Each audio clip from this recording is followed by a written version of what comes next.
నమస్తే, welcome to పోరాటగలం TV. నేటి వార్తా విశేషాలు.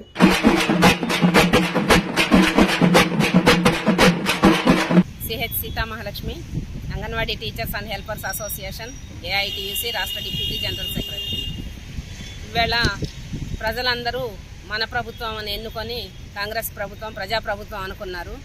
ఈవేళ చూస్తే ప్రజలందరి సమస్యలతో పాటు అంగన్వాడీ ఉద్యోగుల సమస్యలు కూడా ఎక్కడున్నావంటే ఏసిన దగ్గరే ఉన్నానన్న చందంగా ఉంది.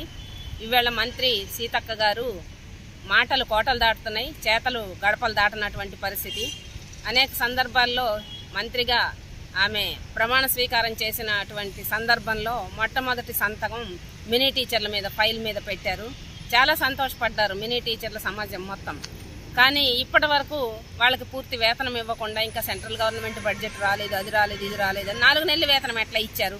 ఇప్పుడేమో సెంట్రల్ గవర్నమెంట్ బడ్జెట్ అని చెప్తున్నారు. మన డైరెక్టర్ గారిని కలిసాము ఈ విషయం మీద. రాష్ట్ర బడ్జెట్లో భట్టి గారు సంతకం అయిపోయింది, మీకు మార్చి నెల వేతనం మీరు ఏప్రిల్ నెలలో ఫుల్ జీతం అందుకుంటారు అని చెప్పారు. అసలు ఇంత దాకా రాకూడదు. మీరు ఏమి హామీ ఇచ్చారు? మేము సమ్మె చేసేటప్పుడు మీరు ఏవైతే సమస్యలు అడుగుతున్నారో వాటన్నిటినీ మేము పరిష్కారం చేస్తామని చెప్పారు. అదే నేపథ్యంలో మేనిఫెస్టోలో 18,000 వేతనం ఇస్తామని చెప్పారు. ఇప్పుడు ఆ 18,000 వేతనం గురించి మాట్లాడట్లే, మీరు చెప్పినటువంటి హామీలు మాట్లాడట్లే. అట్లనే ఈవేళ మీరు చెప్పినటువంటి హామీలు ఏంటంటే 24 రోజులు సమ్మె చేశాం మేము. 24 రోజుల సమ్మె సందర్భంలో సమ్మె కాలపు వేతనం చెల్లిస్తామని చెప్పారు మేము ఫస్ట్ కలిసినప్పుడు. ఇప్పటి వరకు సమ్మె కాలపు వేతనం చెల్లించలే. దాంతోపాటు రిటైర్మెంట్ బెనిఫిట్ గత ప్రభుత్వం హామీ ఇచ్చింది, ఈలోపు ఎన్నికలు వచ్చినాయి, జీవో విడుదల చేయలేకపోయింది. మీరు వచ్చారు, మేము 2 లక్షలు ఇస్తామని చెప్పారు. జీవో విడుదల చేయడానికి మీకు ఇబ్బంది ఏంటి? జీవో విడుదల చేసే ఏరియర్స్ కంటిన్యూ చేయొచ్చును కదా. వాళ్ళని 24 జూలైలో రిటైర్ చేశారు. ఇప్పుడు ఆ రిటైర్డ్ అయినటువంటి టీచర్లకి జీతం లేదు, భత్యం లేదు, పని లేదు, పెన్షన్ లేదు. ఇట్లాంటి నేపథ్యంలో వాళ్ళు తిండి లేక అల్లాడుతున్నటువంటి పరిస్థితి. మీరు ఇస్తామన్న 2 లక్షలు కూడా ఇవ్వలే. టీచర్లకు కానీ ఆయాలకి 1,00,000 రూపాయలు అది కూడా ఇవ్వలే. ఇవాళ బాగా ఇబ్బంది పడుతున్నటువంటి ఇష్యూ ఏంటంటే వేసవి సెలవులు. ఈ వేసవి సెలవుల సర్క్యులర్ మీద రాష్ట్రమంతా అధికారులు గందరగోళం సృష్టించారు. అది ఏంటనేది మీకు తెలుసు, మాకు తెలుసు. నేను ఇప్పుడు దాని జోలికి పోవట్లే. కానీ ఒక సంఘాన్ని సపోర్ట్ చేస్తూ సర్క్యులర్ తీసుకురావటం అనేది అధికారులకి కరెక్ట్ కాదు. మంత్రి గారు చెప్పారు ఇవాళ నుంచి వేసవి సెలవులు స్కూళ్లతో పాటు అమలవుతున్నాయని. మంత్రి గారు చెప్పారు, అన్ని యూనియన్స్ కలిసినాయి, అడిగినాయి. మీరు ఒక సర్క్యులర్ నిజాయితీగా పారదర్శకంగా విడుదల చేయండి. ఒకరిని సపోర్ట్ చేస్తూ విడుదల చేయడం అనేది సరైన పద్ధతి కాదు. ఇవాళ ఒంటిపూట బడులు మాత్రమే మీరు రిలీజ్ చేశారు. మేము అడుగుతున్నాం పాఠశాలలతో సమానంగా వేసవి సెలవులు ఇవ్వండి అని. ఇవాళ ఇప్పటికి నిన్న 40 డిగ్రీల ఎండ నమోదైంది. అంటే రానున్న రోజుల్లో ఇంకా పెరిగే అవకాశాలు ఉన్నాయి. గవర్నమెంట్ 50 డిగ్రీలు పెరిగినా ప్రకటించదు. ఈ నేపథ్యంలో అంగన్వాడీ పిల్లలు కాదా అని మీకు అసలు కనీసం మానవత్వం ప్రభుత్వానికి ఉందా అని చెప్పి అడుగుతున్నాం. వీళ్ళ కాలేజీలకి వేసవి సెలవులు ఇస్తారు, ఉపాధ్యాయులకి వేసవి సెలవులు ఉంటాయి, ప్రాథమిక పాఠశాలలకి వేసవి సెలవులు ఉంటాయి, 10వ తరగతి 1వ తరగతి నుంచి వేసవి సెలవులు ఉంటాయి. అంతకంటే చిన్న బుడి అడుగులేసే అంగన్వాడీ పిల్లలకి వేసవి సెలవులు లేకపోవడం, అసలు తల్లులు పంపరు. మేము అడుగుతున్నాం, కోవిడ్ టైంలో టీహెచ్ఆర్ ఇచ్చాము, ఇబ్బంది ఏం జరగలేదు ఐసీడీఎస్కి. మేము ఐసీడీఎస్కి ఇబ్బంది కలిగించే పరిస్థితి అంగన్వాడీ వర్కర్ ఐసీడీఎస్ని బాగు చేయడం కోసం ఉంది. ఐసీడీఎస్కి మంచి పేరు తేవటం కోసం టీచర్లు ఆయాలు పనిచేస్తున్నారు తప్పితే ఐసీడీఎస్ పేరు చెడగొట్టడం కోసం పనిచేయటంలే. ఇవాళ పరిస్థితి ఎండలు బాగా ఉన్నాయి, అందుకనే బర్నింగ్ ఇష్యూగా ఉంది. కాబట్టి వేసవి సెలవులు కూడా పాఠశాలలతో సమానంగా ఇచ్చేలాగా మీరు జీవో విడుదల చేయండి అని చెప్పి ఈ సందర్భంగా డిమాండ్ చేస్తున్నాం. మళ్ళీ దాన్ని మేము అడుక్కోవాల్సి వస్తుంది. వచ్చిన గవర్నమెంట్ నల్లా మాకు ఒక పూట బళ్ళు ఇవ్వండి, మాకు వేసవి సెలవులు ఇవ్వండి, ఒక పూట బళ్ళు ఇవ్వండి, వేసవి ఇదే సరిపోతుంది జీవితకాలం. ప్రతి సంవత్సరం మీరు ఒక జీవో విడుదల చేయండి. జీవో విడుదల చేయకుండా వేసవి సెలవుకు ప్రతిసారి సర్క్యులరు అని అంటే అది సాధ్యం కాదు. విద్యాశాఖలో ఎట్లనైతే ప్రతి సంవత్సరం వేసవి సెలవులది ఒంటిపూట బడులది జీవో ఉందో అదే నేపథ్యంలో మీరు జీవో విడుదల చేయాలని డిమాండ్ చేస్తున్నాం. దీంతో పాటుగా ఇంకా మేము అడుగుతున్నటువంటి విషయాలు ఏంటంటే అసలు చాలా చోట్ల అంగన్వాడీలో సొంత బిల్డింగులు లేవు. ఉన్న బిల్డింగులకి అంగన్వాడీ కేంద్రాల్లో మంచినీటి సౌకర్యం లేదు. 80% అంగన్వాడీ కేంద్రాల్లో ఉప్పు నీళ్లు ఉన్నాయి. అసలు పిల్లలకి మంచినీళ్లు పోసే పరిస్థితి ప్రభుత్వానికి లేదా? మీరు ఇవన్నీ పెట్టారు, మినరల్ వాటర్ స్కీమ్స్ ఇవన్నీ పెట్టారు. ఒక మినరల్ వాటర్ డబ్బా అంగన్వాడీ కేంద్రానికి సప్లై చేయడంలో ఇబ్బంది ఏం లేదు. ముందు నీళ్లు గాలి మంచిగా ఉండాలి, అప్పుడు మాత్రమే పిల్లల ఆరోగ్యం బాగుంటుంది. ఈ నేపథ్యంలో అంగన్వాడీ కేంద్రాలన్నిటికీ కూడా మంచినీళ్లు సప్లై చేయాలి. రేపు ఎండాకాలం పిల్లలు ఇబ్బంది పడకుండా, అంగన్వాడీ టీచర్లు ఇబ్బంది పడకుండా ఉండాలని మేము రిక్వెస్ట్ చేస్తున్నాం. అట్లనే ఈ వేసవి సెలవుల మీద ఇచ్చినటువంటి సర్క్యులర్లో ఏం చెప్పారంటే 12:30 వరకు, ఉదయం 8 గంటల నుంచి మధ్యాహ్నం 12:30 వరకు సెంటర్లు ఓపెన్ చేసి ఉంచాలి అని చెప్పారు. దాని అర్థం ఏంటి? 12:30 తర్వాత క్లోజ్ చేయమని కదా. అధికారులు అత్యుత్సాహం చూపించి ఇప్పటికే కొన్ని కేంద్రాల్లో వాయిస్ మెసేజ్లు పెడుతున్నారు కొన్ని ప్రాజెక్టుల్లో. అక్కడ చెప్పింది ఏంటి జీవోలో? మీరు మాన్యువల్ సర్వేలు చేయండి, NHTS పోషన్ ట్రాకర్ యాప్ల్లో మీరు అటెండెన్స్లు అవన్నీ చూసుకోండి, అట్లానే BLO డ్యూటీలు ఇంకా ఏమన్నా ఇతరత్ర హోమ్ విజిట్ ఇవన్నీ ఉంటే చూసుకోండి అన్న. ఇవన్నీ ఇంట్లో కూర్చొని చూసుకుంటారు. అంగన్వాడీ టీచర్ కానీ ఆయా కానీ పిల్లలు లేకుండా అంగన్వాడీ టీచరు ఆయా సెంటర్లో ఏం చేస్తారు? ఈ జ్ఞానం అధికారులకు లేదా? మేము అధికారులతో మాట్లాడాం. చిన్న పిల్లలకు కూడా అర్థమయ్యే రీతిలో ఈ జీవో ఉన్నది, అధికారులు ఎందుకు ఇట్లా చెప్తున్నారు, మేము వాళ్ళ దృష్టికి తీసుకెళ్తామన్నారు. 4 గంటల దాకా టీచర్ ఉండి ఏం చేస్తుంది? ఎర్రటి ఎండలో మీ ఫోన్కి అందుబాటులో ఉండకపోతే మీరు అప్పుడు టీచర్ మీద చర్యలు తీసుకోండి. సో ఉపాధ్యాయులు 4 దాకా ఉంటున్నారా స్కూళ్లలో? వాళ్ళని ఎందుకు అడగరు? వాళ్ళంటే లక్షల జీతం తీసుకుండే వాళ్ళేమో టీచర్లు లేకపోయినా పర్వాలేదు, ఇప్పుడు అంగన్వాడీ టీచర్లు అక్కడ ఉండి ఏం చేయాలి? మీరు ఒక ప్రశ్నకి సమాధానం చెప్పండి అని అధికారులను అడుగుతున్నాం. మీ ఫోన్కి అందుబాటులో లేకపోతే, మీరు ఆఫీస్ నుంచి పిలిపి వచ్చినప్పుడు మీ దగ్గరకు రాకపోతే అప్పుడు చర్యలు తీసుకోండి. మా పని మేము చేస్తూ ఉంటాం. NHTS చేస్తాం, పోషన్ ట్రాకర్ చేస్తాము, సర్వేలు చేస్తాము, అట్లనే BLO డ్యూటీలు ఉంటాయి, ఇంకా ఇతరత్ర హోమ్ విజిట్లు ఇవన్నీ ఉంటాయి. ఎండలో పడి చేయం కదా. ఎండలో ఎవడుంటాడండి ఇంట్లో? ఎవడు పని కాడిపోతుంటాడు, తలుపులు వేసుకొని పడుకుంటే ఆ ముసుగులు వేసుకొని ఎండలో వెళ్ళి వాళ్ళ తలుపు కొట్టి మేము అమ్మ సర్వే కోసం వచ్చాము, పోషన్ ట్రాకర్ వచ్చాము అని ఇది ఒకటి చెప్తున్నారు. ఇది బాగా ఇబ్బందికరమైనటువంటి అంశం. దీన్ని అధికారులు సరి చేసుకోవాలని చెప్తున్నాం. ఇంకొకటి, ఈ పోషన్ ట్రాకర్ వచ్చిన తర్వాత ఇప్పుడు ఆధార్ లింక్ చేశారు. అన్ని ఆధార్ లింక్, ఒక పిల్లాడు ఫోటో తీయాలి, ఫోటో క్యాప్చర్ చేయాలి, ప్రీ స్కూల్ ఫోటో పెట్టాలి, యాక్టివిటీ ఫోటో పెట్టాలి, ఇంతవరకు ఓకే. కానీ ఇప్పుడు ఆధార్ లింక్ చేసిన తర్వాత ఫీడింగ్ ఇచ్చేటప్పుడు OTP అడుగుతూ ఉంది. ఒక పక్కన మీరు OTPలు చెప్పొద్దు అని చెప్పి యూట్యూబుల్లో అక్కడ ప్రచారాలు జరుగుతూ ఉన్నాయి. ఈ OTPలు అడుగుతూ ఉంటే OTPలు మమ్మల్ని ఎందుకు అడుగుతారు? మీరు మాకు ఫోన్ చేయకండి, మేము OTP చెప్పము అని చెప్పి తల్లిదండ్రుల నుంచి ఇబ్బంది అవుతున్నటువంటి పరిస్థితి. అందుకని ఈ OTP అనేది లేకుండా చూడండి, ఆధార్ లింక్ అనేది లేకుండా. గతంలో నడిచిన అంగన్వాడీ కేంద్రాలు ఇప్పుడు నడుస్తున్నాయి, భవిష్యత్తులో కూడా నడుస్తాయి. అందులో ఇబ్బంది ఏం లేదు. మనం సక్రమంగా పనిచేసినప్పుడు భయపడాల్సినటువంటి అవసరం లేదు. ఈ OTPలతోటి గొడవ అయిపోతా ఉంది, రిజిస్ట్రేషన్స్ కావటం లేదు, పిల్లలకి ఫీడింగ్ సరిగ్గా అందటం లేదు. పోషన్ ట్రాకర్లోనైతే అసలు రిజిస్ట్రేషన్సే కావటం లేదు. ఈ 2 యాప్లని కలిపి ఒక యాప్ చేయండి అని అనేక సంవత్సరాలుగా అడుగుతా ఉన్నాం. ఇప్పటి వరకు అధికారులు ఏం చేస్తున్నారు, అక్కడ డైరెక్టరేట్లో ఏం చేస్తున్నారు అనేది మాకు అర్థం కానటువంటి పని. స్టేట్లో ICDS మొత్తం మన దగ్గర నుంచే చూస్తున్నారు కాబట్టి ఈ యాప్లని మెర్జ్ చేయాల్సినటువంటి బాధ్యత ఇక్కడ మనకు ఉన్నటువంటి అధికారులది ఉంది. ఈ సంవత్సరాలుగా అడుగుతా ఉన్నా కూడా చేస్తున్నాం ఎంతకాలం చేస్తానండి? పని అప్పచెప్పడానికి వెంటనే ఒక సర్క్యులర్ ఇచ్చేస్తారు, ఒక మెసేజ్ పెట్టేస్తారు. ఇబ్బంది లేకుండా కింది స్థాయి నుంచి అంగన్వాడీ వర్కర్లు చేసేయాలి. కానీ కింద ఉన్నటువంటి ఇబ్బందులు ఏంటనేది అంగన్వాడీ వర్కర్లు పనిచేసే నేపథ్యంలో, ఆయాలు పనిచేసే నేపథ్యంలో ఉన్నటువంటి ఇబ్బందులు ఏంటనేది మీకు అర్థం కానటువంటి పరిస్థితి. ఇప్పటికీ చాలా 14,000 పైచిలుకు అంగన్వాడీ కేంద్రాలు, ఆయాల పోస్టులు, టీచర్ పోస్టులు ఖాళీలు ఉన్నాయి. ఈ ఖాళీలు ఎప్పుడు ఫిలప్ చేస్తారు? సూపర్వైజర్లు, LDCలు, UDCలు, CDPO ఖాళీలు ఉన్నాయి. ఇన్ని ఖాళీలు పెట్టుకొని గతంలో ఇన్ఛార్జ్ అలవెన్స్ ఇచ్చేవాళ్ళు. ఒక పక్క సెంటర్లో టీచర్ లేకపోయినా, ఆయా లేకపోయినా పని చేస్తే ఇన్ఛార్జ్ అలవెన్స్ ఇచ్చేవాళ్ళు. ఈ తెలంగాణ వచ్చిన తర్వాత ఇన్ఛార్జ్ అలవెన్స్ ఎత్తేశారు. అట్లానే అంగన్వాడీ టీచర్లు మీటింగులకు వెళ్తే ఆ మీటింగులకు ఇస్తున్నటువంటి TADAలు ఎగ్గొట్టేసినటువంటి పరిస్థితి.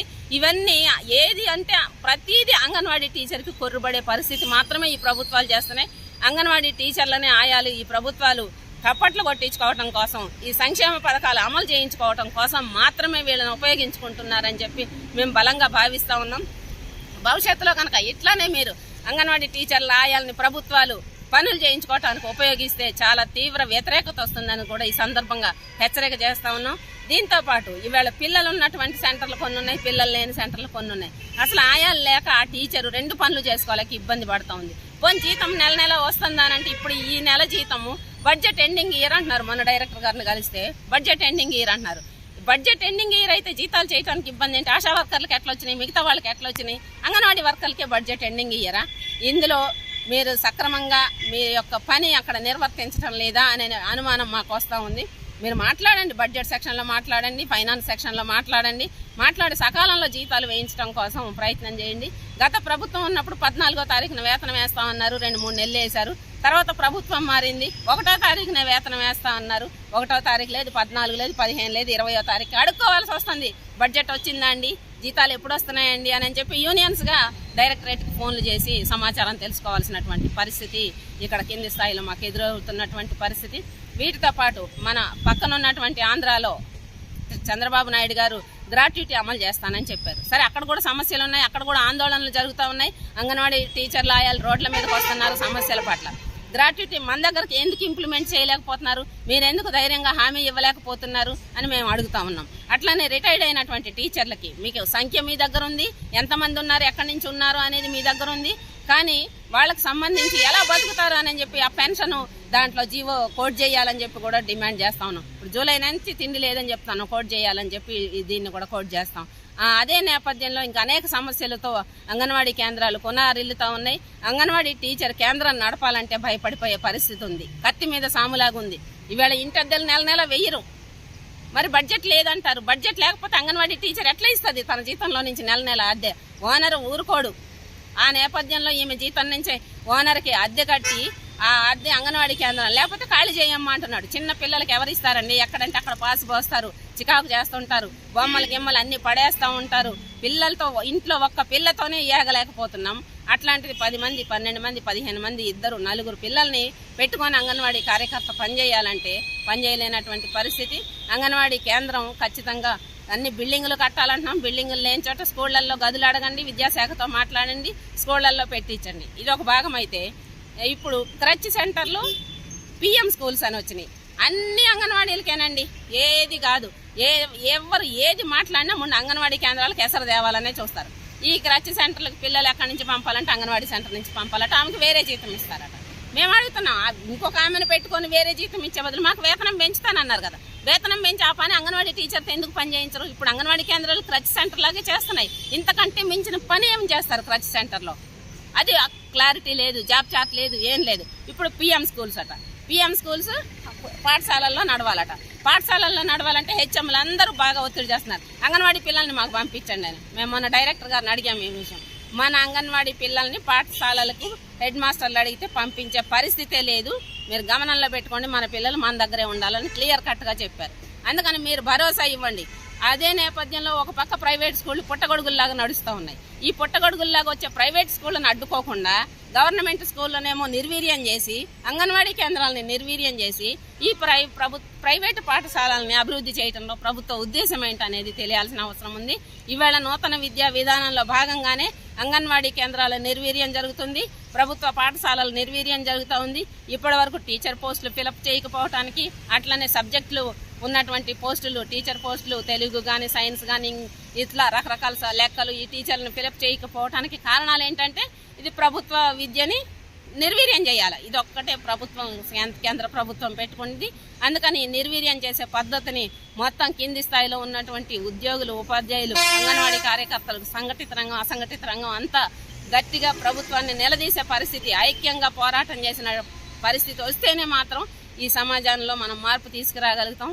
ఒకప్పుడు ప్రజలందరూ గట్టిగా రోడ్ల మీదకి వచ్చి అడిగిన నేపథ్యంలోనే ఇవాళ ఈ హక్కులన్నీ సాధించుకున్నాం. ఇవాళ 12 గంటలు పని చేయమని చెప్తా ఉంది గవర్నమెంట్. 12 గంటలు పని చేయాలంటే శరీరం సహకరించాలి. ఈవేళ ఒక వైపేమో 57 సంవత్సరాలకి నువ్వు ముసలోడు అయిపోయావని ఆసరా పెన్షన్ ఇస్తా ఉన్నారు. మళ్ళీ టీచర్స్ని, ప్రభుత్వ ఉద్యోగుల్ని 62 సంవత్సరాల దాకా మీరు చేయండి, మా దగ్గర డబ్బులు లేవని అంటే వీళ్ళు ముసలాళ్ళు కానీ 57 వాళ్ళు, 62 వాళ్ళు ముసలాళ్ళు గారా? 65 సంవత్సరాలు అంగన్వాడీ కార్యకర్త ముసలిది కాదా? అంగన్వాడీ ఆయా ముసలిది కాదా అని చెప్పి ఈ సందర్భంగా ప్రభుత్వాన్ని నిలదీస్తా ఉన్నాం.